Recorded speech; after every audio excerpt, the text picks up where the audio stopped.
Kacy Standohar for Global Traveler. This morning, I had the pleasure of talking travel with an old friend, Kacy Standohar, reporter, broadcaster, host, anchor. Did I leave anything out? I do it all. Now I'm a wedding planner too, I Oh, guess. I left out, and congratulations. That's exciting news. Thank you, John. It's great to see you again. Great to hear from you. I know it's been a long time. We go way back, right? I mean, it was 2018 when we Yeah, were working Chicago Bandits games and NBA, exactly. and it's been a ride. That was what I was gonna start with that and say, it's been a while. It's been 7, 8 years. A lot has happened with you in the last 7 or 8 years. You've blossomed into pretty much you do so many things, as I did in the introduction. Are there any one of, let me backtrack 1 second. When you were younger, what was your career goal? It's funny you say that. I wanted to be a teacher. I used to play Okay. school. I used to play school with my brother and like make him do homework and stuff. Because my mom was a teacher. She just retired, but I really thought I wanted to be in education, and I liked writing and English and journalism. But my mom was like, "Don't be a teacher. Don't do that. Like it's changed a lot. The education system is so different now." And so I was like, "Okay, I'll just go into journalism. Maybe I can be a writer for a newspaper or a magazine or whatever." And it wasn't until I got, almost done with college and took an internship at a TV station is when I really fell in love with the TV side and the broadcasting side. And that's kind of how that blossomed. And I was like, "Ooh, I want to do this instead." So it evolved, but it's been great. Right. As I said, you're a reporter, you broadcast, you've done host, you're doing anchor now on the news. Is any one of those more challenging to you? It's anchoring is a little bit harder than I thought. I mean, it's fine. It's just I'm not as familiar with it because so much of what I've done since 2017, 18, 19 was all reporting out in the field, live at games, live on the sideline, and I love doing that. That's kind of like my bread and butter. But anchoring was a skill I didn't have as much practice with, and I didn't have as much on my tape of me anchoring. So being in the studio is a whole different challenge because you're pushing your voice in a different way, and you're trying to relay information in a quick, concise way, and you're reading off a prompter, which is AI. It like moves with your voice. So I Oh, write my own scripts, but then it moves with my voice. And so if I pause, it pauses, or if I, say a wrong word, it might jump to something else. So it's really important that we have to like make sure the scripts are all correct and everything. So it's just a different challenge, but I like it all. for a newer person on in that area, anchor, you really have a lot of good chemistry with the other newscasters there. You, I, it's them. I work with a great team. I mean, I like to think I'm easy to talk to, but Stefan Holt, Allison Rosati, Brant Miller, all the whole team. That's just my team at night. But even on the morning show, like everyone at NBC is wonderful to work with. They're so kind, friendly, fun, and they make it easy. And they made me feel really at home and welcome right away. you've aside from the various roles, you do a lot of different sports. Is there which sport is your favorite to Baseball for cover? To cover. baseball. Love baseball. Grew up a big baseball fan all my life. I think that's why I got into softball a little bit too, because I wanted to make sure I understood both sides of that game. Um, and I just love baseball. I grew up a Cleveland sports fan, grew up in Ohio. And I mean, we're seeing it with the World Series games, John. I mean, how Oh cool is 18 man, innings the other night and last crazy. night days coming back. Like, I really thought the Dodgers would win in five. I thought the Blue Jays would win one game, and they're making it interesting. So I'm excited. I can't wait to game five today and then 6 and 7, or hopefully 6 and 7. Let's just go seven. Let's see the whole thing. Let's go seven. Let's do it. I'm surprised they played 18 innings and then turn around and played the next Ah, day. and Shohei on base nine Oh, times, and then he comes back to pit. This is something that you just don't see very often in yeah. sport. I think baseball's just so exciting because it can change on a dime like that, right? Like it's just, Yeah. and the stadium blows up. And I do love college football and I do love other sports, but for some reason, baseball has always been my favorite. Has covering the game, either baseball or any of the sports, has that changed the way you enjoy the game, even like when you're not working? Sadly, yes. I think covering sports takes a little bit of the fun out of it. Maybe, I don't know if you feel that way at all, A but little bit. yeah, sometimes you're like, I don't even care who wins. I root for players. I root for good people. You know what I mean? Yeah. Like people, who do you want to win? I'm like, I just want a good game. And so it kind of changes that. And when you're around these athletes and you're interviewing them, it kind of takes the stardom out of it. Look, don't get me wrong, I would still be starstruck if I saw Shohei Ohtani in front of me. But yeah, just a little bit. But I just think that, you have a different appreciation for it because you're in the locker room with the guys afterwards. You're in the clubhouse, you're talking to them through the good times and the bad. So it changes things a little bit, but I still think I'm a fan. I still watch games on my days off. I still go to Wrigley when I'm not working. So on the Hasn't topic of being starstruck, you mentioned Shohei. Is there anybody you've met, at the first time and was little Casey was a little starstruck? Oh yeah. I've never actually spoken to him, but Tiger Woods, just being in front of Tiger Woods was like a starstruck moment because he's just larger than life. Same Oh thing with yeah. LeBron James. I saw him years ago in person, and he was right in front of me, and I was just like wow, you know what I mean? So there are some people I think that are still larger than life, but other times it's like these are just people who are doing what they love and this is their profession. Like getting to interview Pete Armstrong this year was really Oh, cool. Getting to talk to him, getting to talk to Dansby Swanson and some of the other Cubs, like getting to interview the Bears every home game. I just think like I have a different appreciation for their routine now. absolutely. Now, you do it on a much higher, much more bigger profile level than I do, but I know I hear this a lot. Gee, I love to have your job. And don't get me wrong, I know we both love what we do, Mhm. but could you talk a little bit, how much preparation do you have to do for just one game? Yeah. I think a lot of people look at our jobs and they're like, that's so cool. And it is cool. We agree. It is really cool and we love it. We could be sitting at a desk all day instead Yeah. and we get to do this. So we're very lucky, we work really hard. But yeah, you just have to prepare. I think a lot of people, especially students, will come to me and be like, I want to do what you do, but who tells you what to say? I'm like, no one tells me what to say. I have to write my own scripts. I have to work really hard.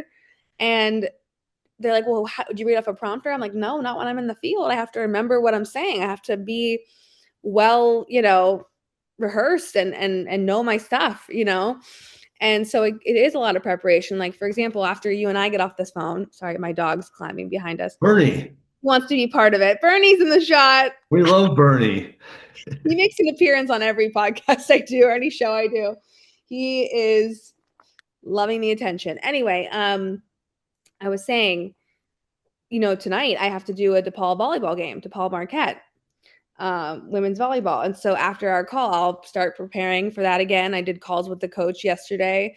And so it's a lot. It's not just like you can't just show up and because then, I mean, you can, but you won't know what you're doing and you won't be good at what you're doing. So I want to go over kind of the roster, make sure I know names, make sure I know good storylines, make sure my notes are put together. And so it is kind of a day or two long process of making sure you are the expert, And or at that's least just, close. just and that's just for one game. I know. And you Right. do, different sports, different games, Yeah. different leagues. Right. Like when I go back to NBC, I want to make sure every morning I'm listening to sports radio.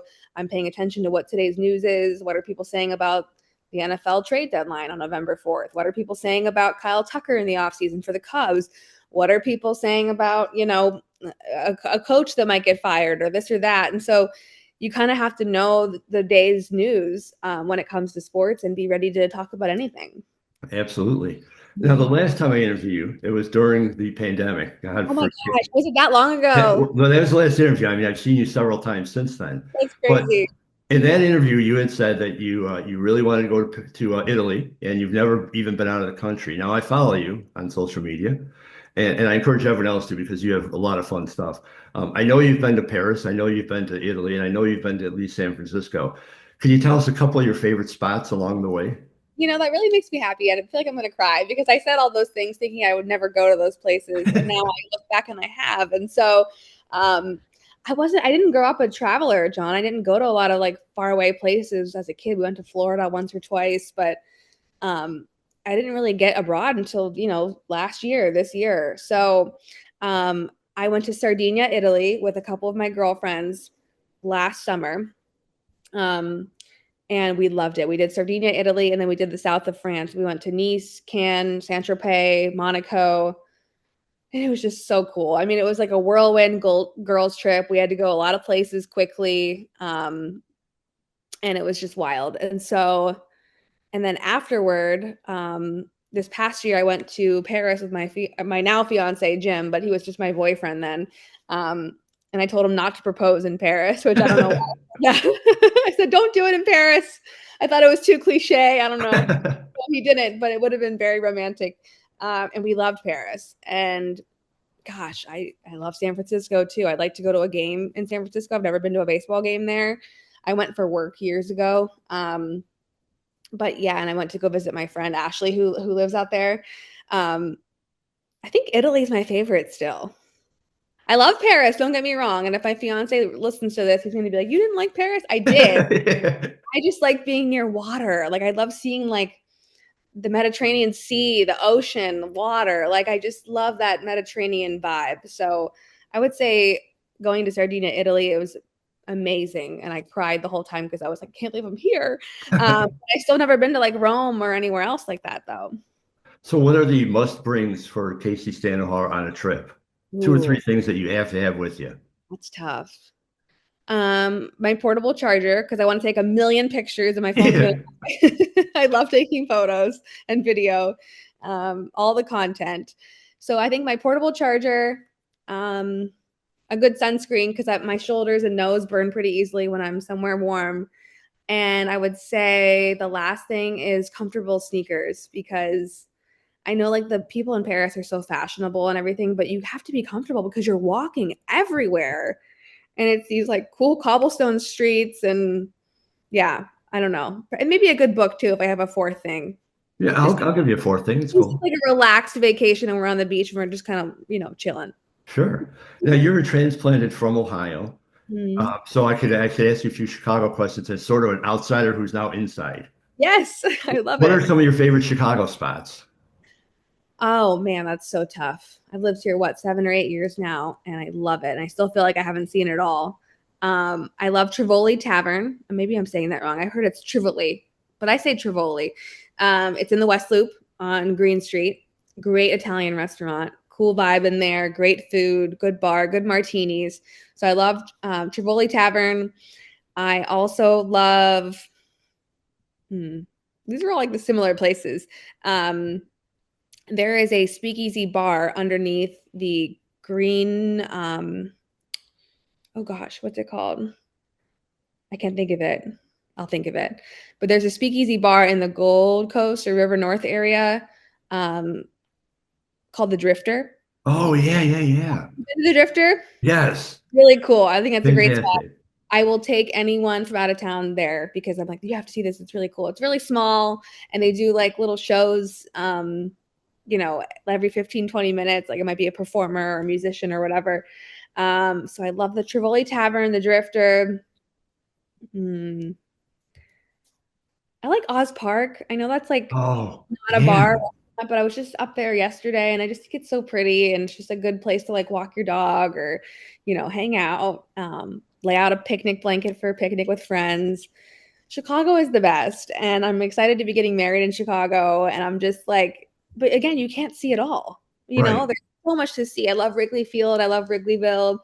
Um, I'm probably missing a lot of great places, but those are three that come to mind that I really like.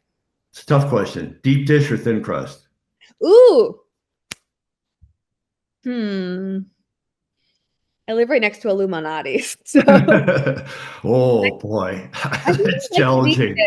I like the deep dish, but the tavern style thin crust is good too. I'm a pizza lover. I love Illuminati's. I love Pequods. Oh, I feel like some days I just need a good deep dish. I can't argue with that. To me, any pizza is good. And Yeah. I live about a mile and a half away from the Belnati's in Lincolnwood, and wow, Yeah. it's tempting every day, you know?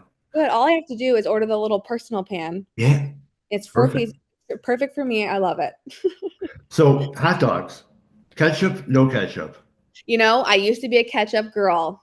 Used to love the ketchup, but since moving to Chicago, I have fallen in love with the Chicago dog. Like the way it's supposed to be made with the peppers and the relish and the onion and the like everything about it. Like the no ketchup, just mustard only, celery salt.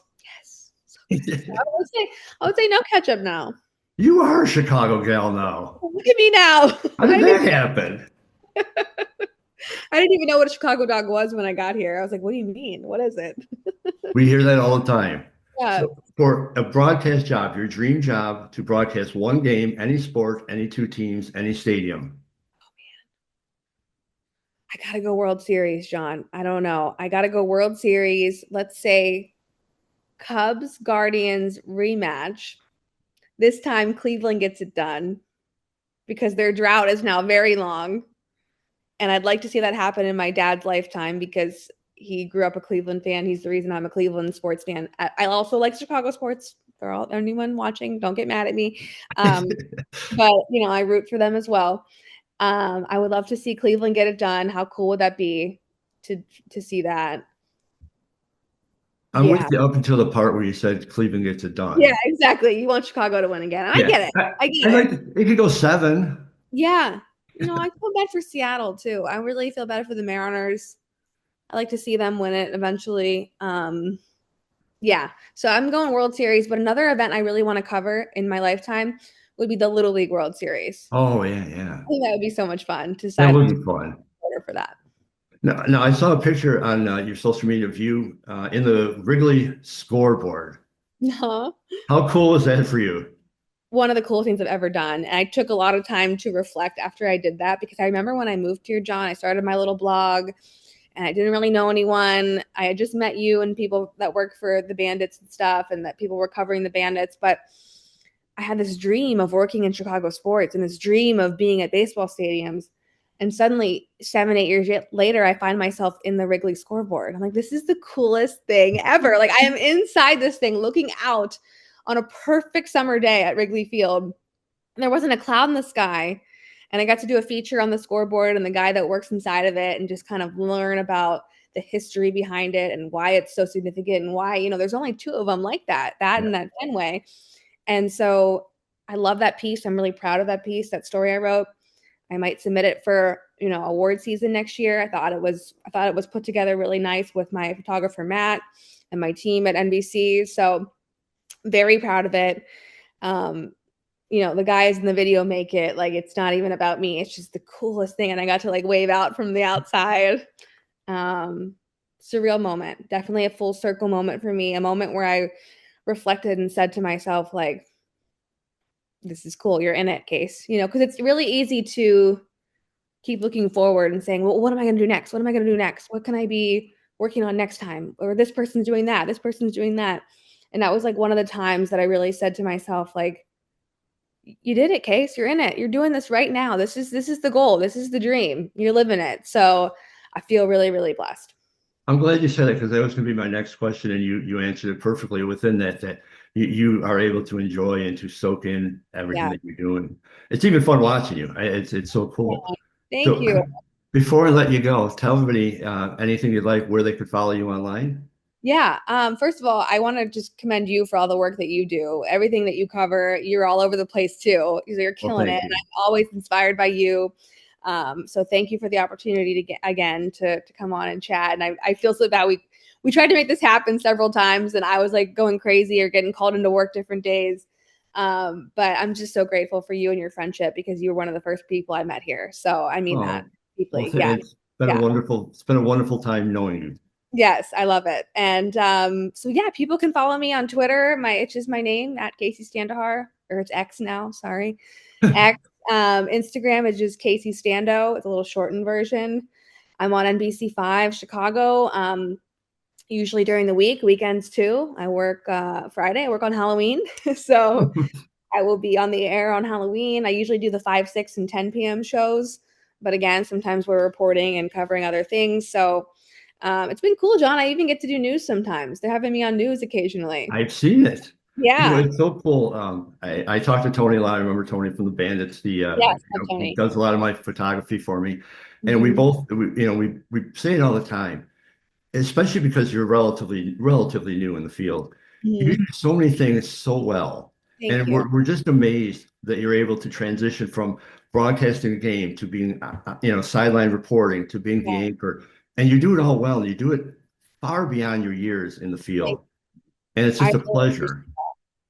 that. Means a lot to me coming from you guys. Thank you so much. It's been fun. I've gotten to do a couple little ESPN sideline games here and there. Got to cover my alma mater, Youngstown State, which was cool. And then we're still doing the DePaul podcast. So we'll be recording new episodes with my co-host Jenna for the Athletics podcast. And I think Chris Holtman might be coming on soon because we're getting ready Nice. for basketball season. So we're very excited about that. But yeah, that's how everyone can find me. I'm all over the place. Well, and we enjoy seeing. I see you at a lot of events. I don't always get to say hi because we've got I know. different Well, things we please have to come over. do. If I don't see But you. Please come over to me. Sometimes it is wild how quick it yeah, all goes. we have different responsibilities. Sometimes we can't connect, but it's Yeah. always so cool just to see you, whether it's at Wrigley Field, Soldier Field, at DePaul games. You surprised me at a Loyola game, I think, a couple of That's years ago. You were great. there. Yes. I'm hoping to cover them more this year too. I've got a couple feature story ideas for Loyola. Yeah, I remember when I saw you there. I was like, John, oh my God. Yeah. Well, I'll be Yeah. back there. Hopefully, I will see you there. I'm Okay. going to do some DePaul games too, so hopefully, I'll see Great. you there. But either way, Great. Kacy, it's really been a thrill. It's been such a pleasure knowing you and watching your career develop. And it's been great being your friend. And thank you for your time. Congratulations on the wedding and Thank you. safe travels. Oh, I appreciate you. Thank you for being my friend. Thank you for supporting my career. And obviously, we'll do this again soon. You got it. Thanks, Kacy.